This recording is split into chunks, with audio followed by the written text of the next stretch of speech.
The whispers began in the corridors of a quiet hospital in Nairobi. Hushed, trembling voices of women who once trusted a man in a white coat, a man whose name carried prestige, compassion, and power. Dr. Emmanuel Kato, the fertility specialist known as the Miracle Doctor, had helped hundreds of women conceive when hope had faded. But what no one knew, not even his closest colleagues, was that behind his immaculate smile and gentle words lay a secret that would shake the world to its core. It started with one woman, Amina, a journalist who had been trying for years to conceive. When her son was born, her joy knew no limits. But 5 years later, during a routine medical checkup, a strange coincidence sparked something she couldn't ignore. The nurse, new to the clinic, stared a little too long at Amina's boy and said softly, "He looks just like Dr. Kato." Amina laughed it off at first, but that night, as she scrolled through photos of the doctor and her child side by side, her smile faded. The resemblance wasn't just uncanny. It was undeniable. The shape of the eyes, the dimple on the left cheek, even the way both tilted their heads when they smiled. It was as if her son was the doctor's mirror image. At first, she doubted her own mind. But being a journalist meant curiosity was both her curse and her gift. She began digging, slowly, cautiously. She contacted other women who had visited the same fertility clinic. Each of them had their own story of gratitude, their own miracle. But as she met their children, one by one, the truth began to take form in her trembling hands. The children all looked alike, dark brown eyes, the same smile, even the same small birthmark on their wrist. Amina's hands shook as she ran DNA tests. One by one, the results confirmed her worst fear. The father of each child was not the husband of the woman who bore them, but Dr. Emmanuel Kato himself. Still, Amina couldn't go public yet. She needed proof strong enough to bring down a man who had the medical world at his feet. So she went undercover, pretending to be a new patient. She booked an appointment, hid a tiny recording device in her bag, and stepped into the doctor's office with a fake story of infertility. Dr. Kato was charming, as always, his words wrapped in warmth, his voice the kind that made you believe in miracles. "Don't worry," he said, smiling softly. "You'll have a baby soon. I promise." But as he explained the procedure, something in his tone changed, a flicker of pride, of something darker. "Sometimes," he said, almost whispering, "God works through chosen hands. I make sure the future of these women is perfect." Amina's heart pounded. That was it, a confession hidden behind divine arrogance. When she left the room, she knew the story she was about to release would tear lives apart. But it was a truth the world needed to hear. Days later, her article was published, "The Doctor Who Made 165 Women Pregnant." The secret that shocked the world. Within hours, the story went viral. Protests erupted outside the clinic.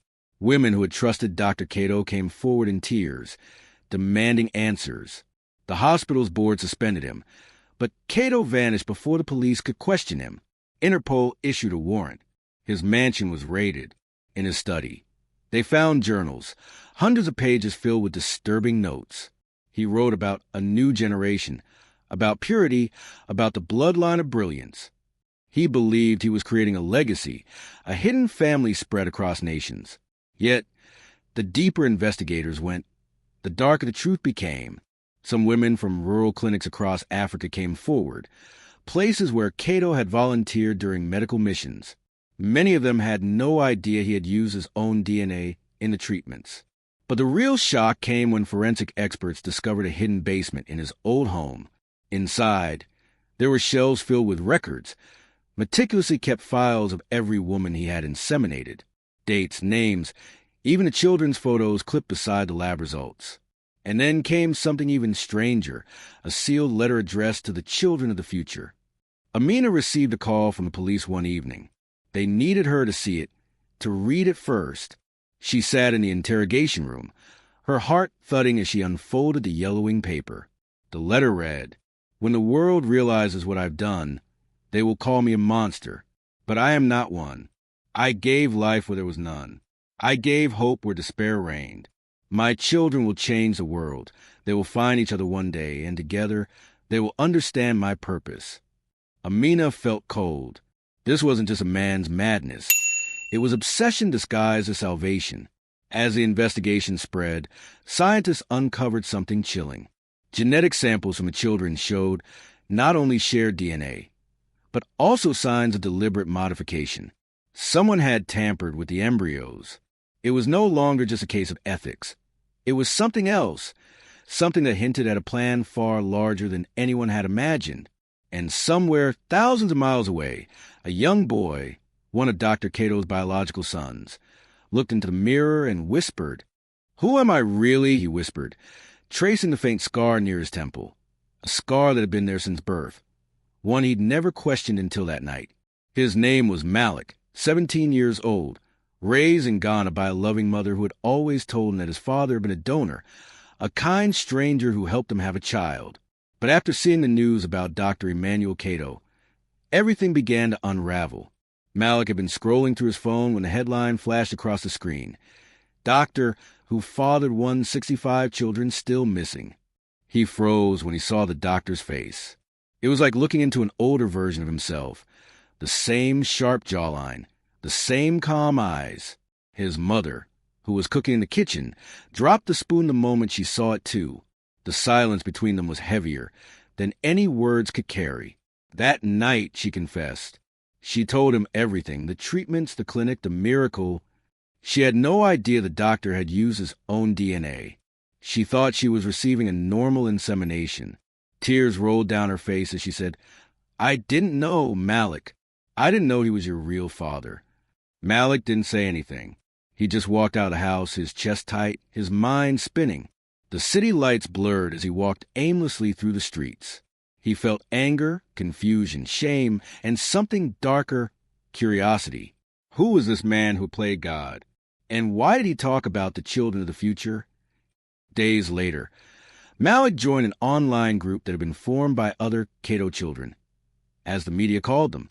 There were already over 100 members spread across different countries: Kenya, Nigeria, South Africa, Uganda, even some from Europe and America. They shared photos, and the resemblance was haunting. It was like looking at variations of the same person. Same eyes, same bone structure, same small mole near the wrist. The group's chat was flooded with questions. Did your mother know? Do you feel sick about it? Should we meet? But among them was one user who stood out, someone named Ike Legacy. His messages were strange, cryptic, almost prophetic. "You were all created for a reason," he wrote. "When the time comes, you'll understand why." At first, the others laughed it off, assumed it was a troll or some deranged fan. But then Ike Legacy began sharing photos, private ones, taken from Dr. Kato's own journals, the same journals the police had seized. Photos no one outside the investigation should have had. "How do you have these?" one of the children asked. The user replied, "Because I am one of you, and I know where he is." That message changed everything. Malik couldn't sleep for nights. He kept replaying those words in his head. "I know where he is." Part of him was terrified, but another part was desperate to know the truth. So when Ike Legacy suggested a private video call for those who wanted answers, Malik joined.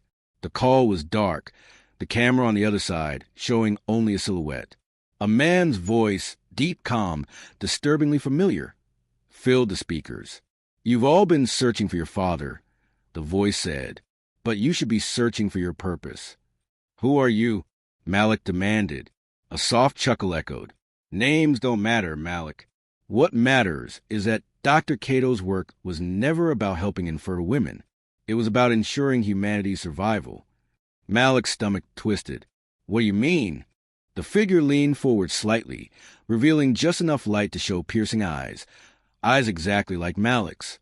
He discovered something in our DNA, a pattern, a resistance. He believed the world would one day face a collapse, biological, moral, or both. He called it the Renewal Project. And we, the voice said, "We are the seeds." The call ended abruptly. Malik sat there in silence, the blue glow of the screen reflecting on his pale face. The Renewal Project. Seeds. Survival. It sounded insane, yet something about it felt too specific, too calculated to dismiss.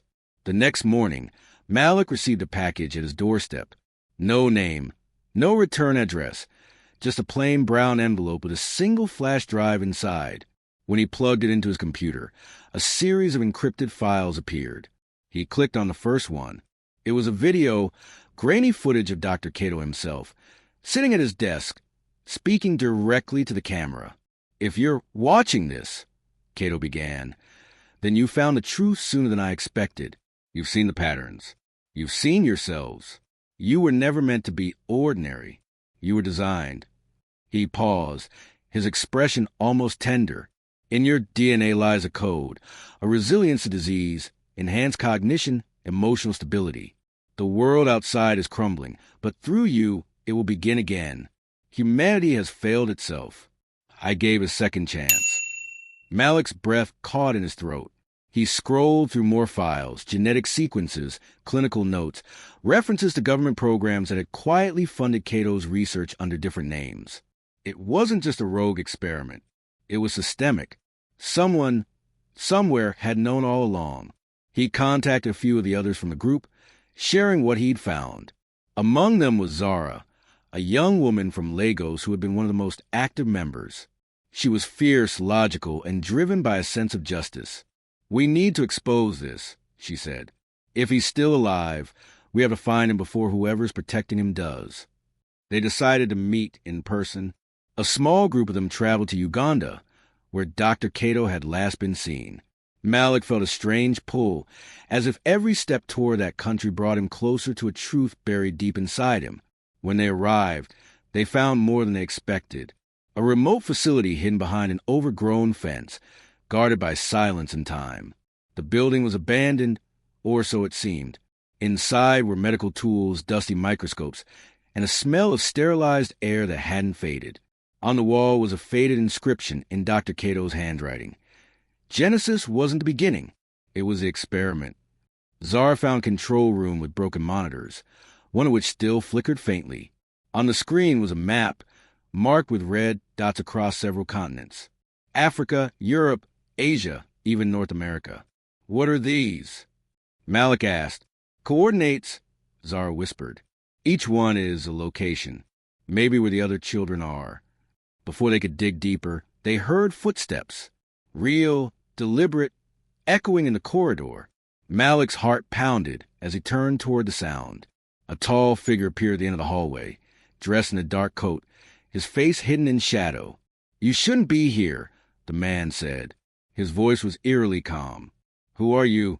Malik demanded, though he already knew the answer before it came. The man stepped into the light.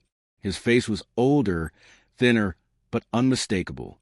Dr. Emmanuel Kato. Malik froze. His father, the man who had vanished from the world, was standing before him. "I knew you'd find me," Kato said, a faint smile on his lips. "It was only a matter of time. You're not like the others, Malik. You're the key." Zara took a step forward, fury flashing in her eyes. "You ruined hundreds of lives," she shouted.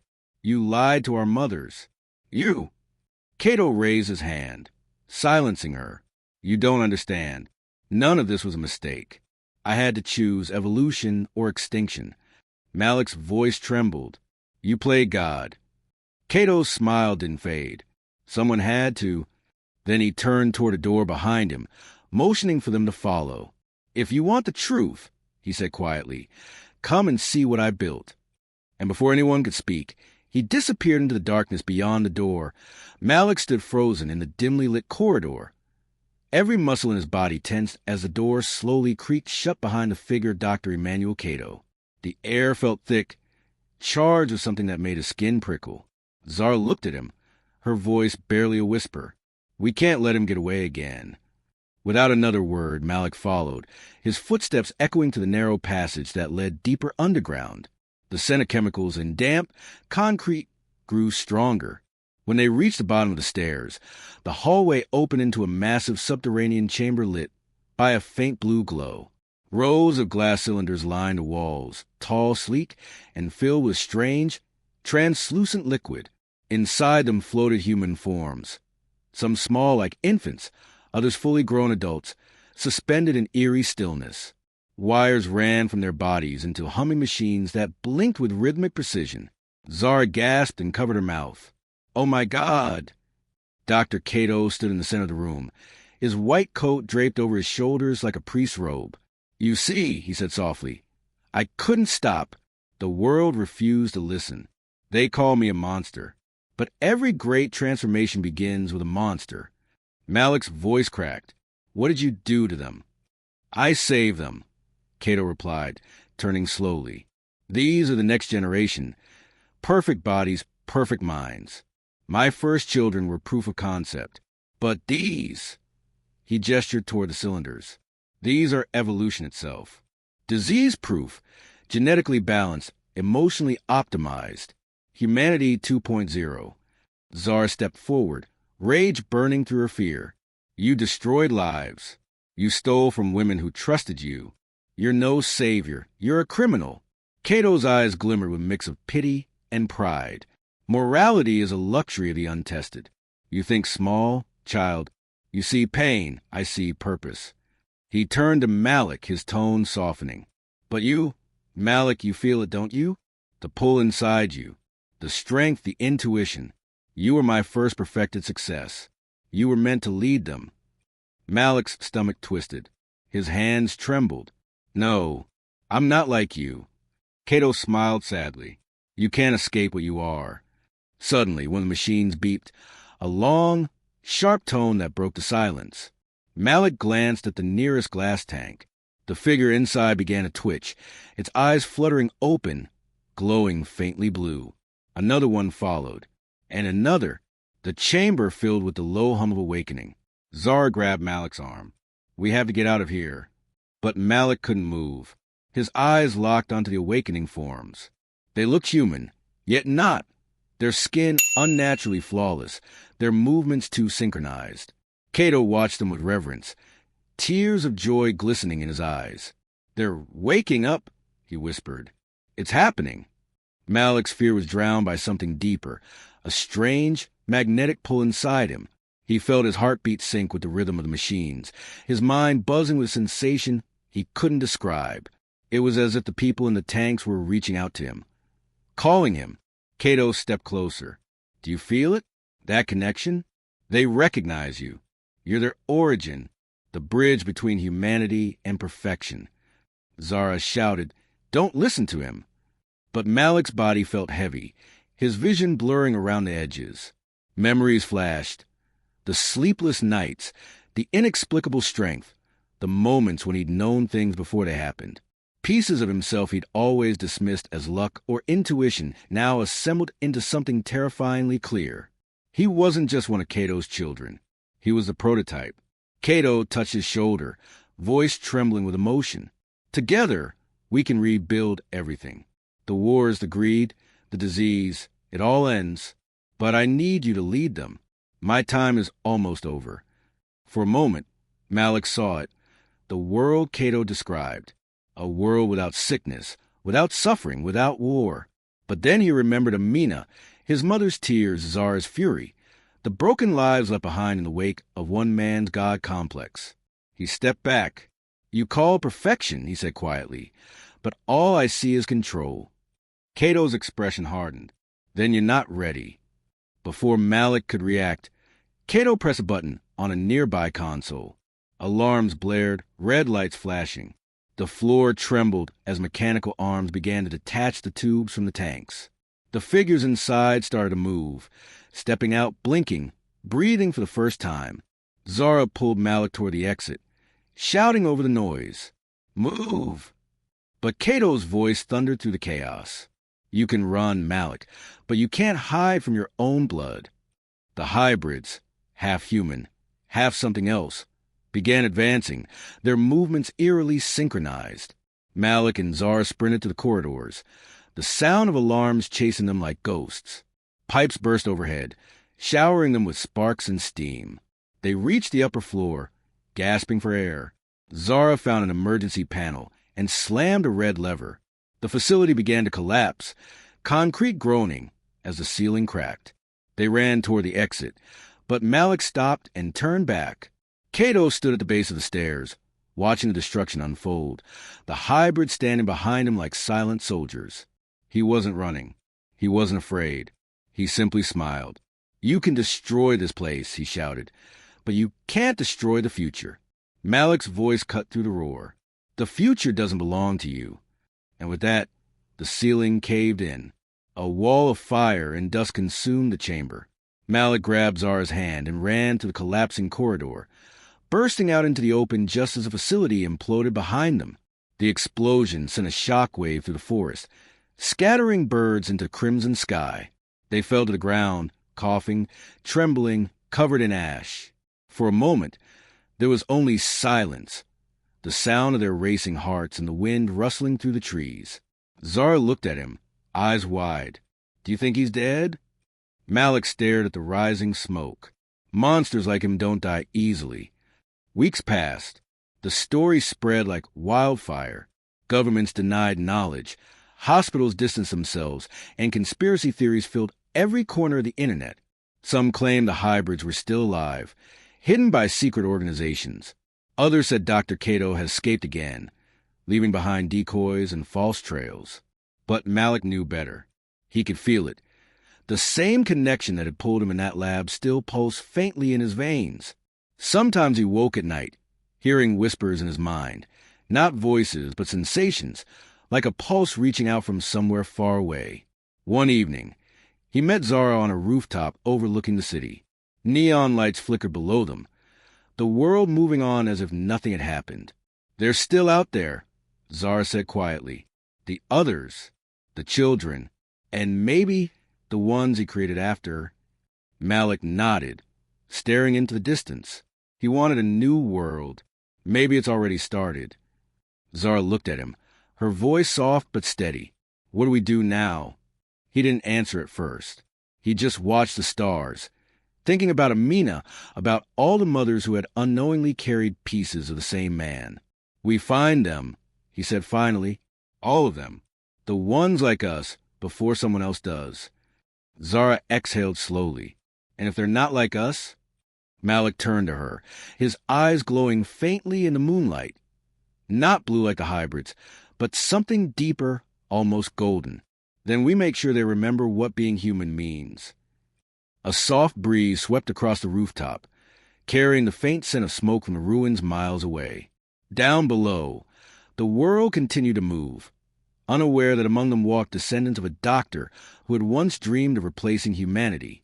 Malik closed his eyes for a moment, feeling the pulse in his blood. Steady, powerful, ancient. Somewhere in that rhythm, he heard Kato's voice again, faint but clear. "You were meant to lead them." He opened his eyes. "Maybe I will," he murmured. But not as Kato's legacy, as his reckoning. Because the truth was, Dr. Kato's dream hadn't died in that explosion. It had already taken root, in the hearts, the minds, and the DNA of every child he had ever touched. And though Malik didn't know it yet, the world was about to change in ways no one could have imagined. Far away, deep beneath the earth, in the ruins of that destroyed facility, a flicker of light came alive in the dust. A single surviving tank glowed faintly. Inside it, a figure opened its eyes, the same blue glow, calm and cold, and whispered, "Father." The sound echoed through the darkness like the beginning of something new. And somewhere across the ocean, Malik felt it, a chill down his spine, a heartbeat that wasn't his own. He looked up at the stars, and for a fleeting moment, they seemed to blink back, as if the universe itself was watching. The age of Dr. Kato had ended, but the era of his children had only just begun.